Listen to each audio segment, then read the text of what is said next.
G'day, welcome to 5 Minutes at 5 with myself. I'm wondering, how are you today? How are you travelling?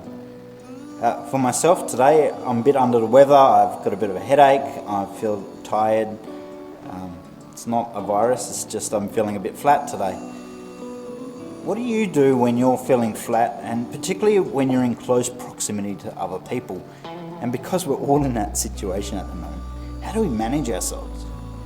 You know, when Alana, my wife, is upset, there's something that I can do which is not helpful, is because if she's upset, then I become upset.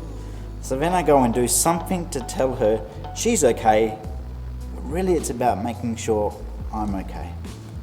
You know the old case, if I buy my wife flowers, she'll calm down and then I'll be okay. That sort of thing.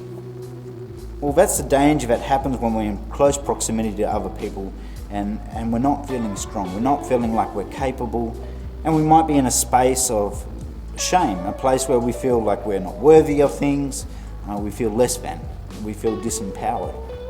And we go externally seeking things to validate ourselves.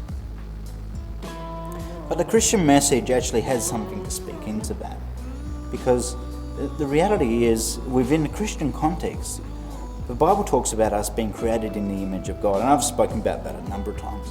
And the reason why that's important to me is because that's where I need to go to tell myself I'm okay. Hang on, wait. God created me. Before the beginning of time, He created humanity, and He loves us, and He values us, and He cares for us. So any negative feelings and devaluing of myself that I might be experiencing because I'm feeling low or flat or tired, exhausted, or attacked, this is where I go. In Luke chapter 4, Jesus says, and this is His mandate, Jesus says, "The Spirit of the Lord is on me, because He has anointed me to proclaim the good news to the poor. He has sent me to proclaim freedom for the prisoner and recovery of sight for the blind, to set the oppressed free, to proclaim the year of the Lord's favour." Jesus came to bring freedom.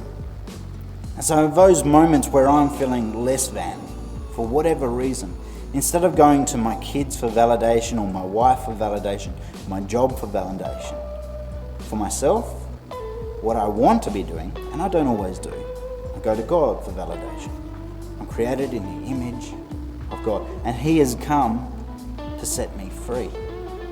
We're getting really close to Easter. Palm Sunday is this weekend, and that's where Jesus comes into Jerusalem. It's called the triumphal entry, where the people of God are crying out, "Hosanna, Hosanna," which means save us, or help us. And just after that, He's praying to God with His disciples, and He says this prayer: "Father, I want those You have given me to be with me where I am, and to see my glory, the glory You have given me because You loved me before the creation of the world. Righteous Father, though the world does not know You, I know You, and they know that You have sent me. I have made You known to them, and will continue to make You known, in order that the love You have for me may be in them, and that I myself may be in them." For Jesus' ministry, right at this point, He knows that He's about to go to the cross and He's going to be executed. And yet He has this deep sense that He is loved and known by Father. And that Father is God, Yahweh, as we talked about in the first video. Jesus has a strong sense of self in this moment of knowing who He is.